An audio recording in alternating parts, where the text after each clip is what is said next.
What's going on, people? We are Tottenham TV here with Amir. We've just beaten Southampton by 3-1. Doesn't really feel like we've won a game today because it's just been like a game that has been sapped, energy sapping. It's just been so boring and lethargic and laboured. I mean, that second half was one of the worst second half football I've seen for a while. I mean, you're looking at ending the game with a win. You would have thought, oh, you had enjoyed yourself watching that game today. I didn't enjoy myself at all. Well, do you know what, Ben? I think that the real highlight of the day for me was what happened pre-game, and it was all about that, to be honest with you. I think the protest, the coming together of fans, the pressure being applied on Levy and Enoch, I think that's what's needed to get us forward. This game didn't really mean anything to Southampton. They've already gone down pretty much.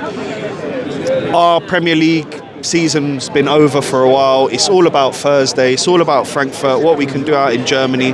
When it comes down to today, look, we got a little 2-0 lead in the first half, which was nice. Johnson with the first goal was a decent finish, and then the second I thought was a very, very professional, neat finish into the corner. And then, look, we had what for me killed the game and the momentum of it all, and why it became a bore fest in the second half, was that VAR decision. You're waiting about, what was it, 5 or 6 minutes for them to decide an offside, and then I couldn't see the offside myself on the screen. I'll have another look at it when I get home. They showed it on the screen on thing. It was like Coutinho's shoulder was offside. I mean, they're waiting 6 minutes to come to that. It's just ridiculous. I mean, if it takes past a certain time, they should just go with what's been called on field. 100%. If it's not clear and obvious, a minute, maybe a minute and a half max, and then get on with the game. It really kills the flow. But I thought, really we should have been 3-0 up and cruising. Of course, we just, in the second half, we let them back into the game. Slowly but surely, they kind of were pulling their way back in. And then literally a minute before they scored, I was saying to Miles and my dad, it looks like they're going to get back in this. And then they nick a goal. And of course, goes to 2-1. You think, oh my God, here we go again. It's going to be, they're going to nick another one. But a very bad challenge on Johnson in the box led to a penalty in the 93rd minute. And luckily, look, we had no one to take it. So I was kind of like, who's going to take it? It was a bit of a worry, but I don't get why they don't get Johnson to take it on his hat-trick. On his hat-trick, that's what I was thinking. They would let him, but I guess maybe he's been banging them in training, so maybe he just needs a bit of confidence as well. He needs the goal in front of the home crowd, and he stepped up. I thought, to be honest, it wasn't the best penalty, but they all count if they go in. So to be fair to him, keeper dived the right way, still went in, was pretty much on very much on the side of the goal. But you look at the team lineup today. That was very much a team lineup of a manager under pressure, because you look at where we are in the league and you look at the magnitude of the game on Thursday, you would have thought he would have rested a lot more players than he did. But because he went full strength, I think Ange just looked at it saying, look, I just need a win by hook or by crook, no matter how it comes. Do you feel that same way? Oh, 100%. I don't think it's just that. You look at keeping Solanke and Sonny on at half-time, I thought they'd be yanked off straight away. Maddison as well. And you might have seen maybe some of the younger stars come on and get a few more minutes. But it wasn't to be. Look, Ange, I get it. He wants to protect his place at the club. He really did need these 3 points today. It's not the 3 points that will keep him here.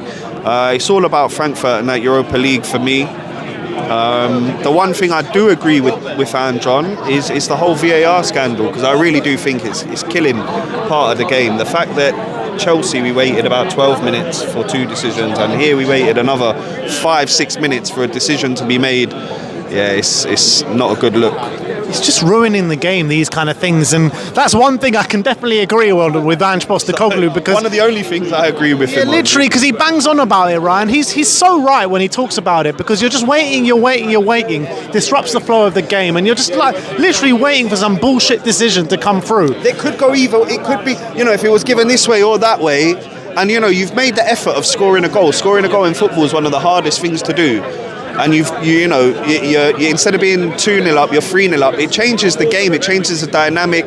It puts another dagger in the heart of the opponent.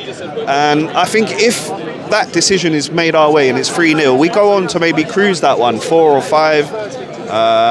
But yeah, look, 3-1 at the end of the day. That doesn't excuse how we came out for that second half though, because it was so slow, man. Nervy.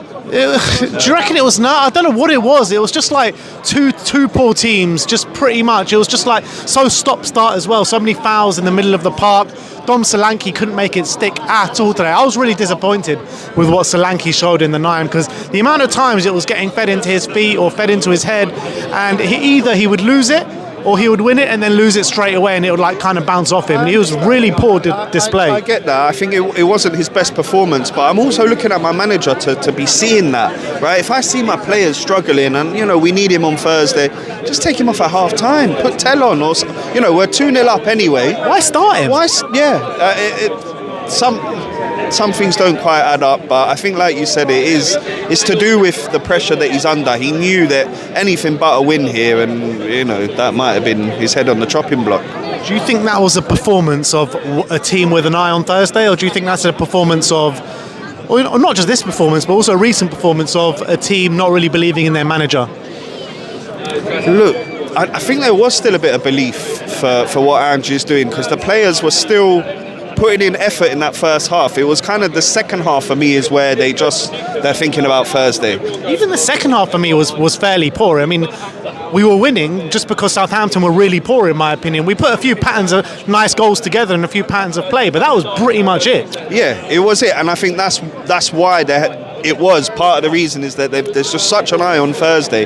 The players are thinking, do I want to go in for a challenge now 100%, or I'll go in 70%, we're 2-0 up, we got Thursday, we got Frankfurt, biggest game of the season. I think that has a lot to do with it, you know, mentally as well.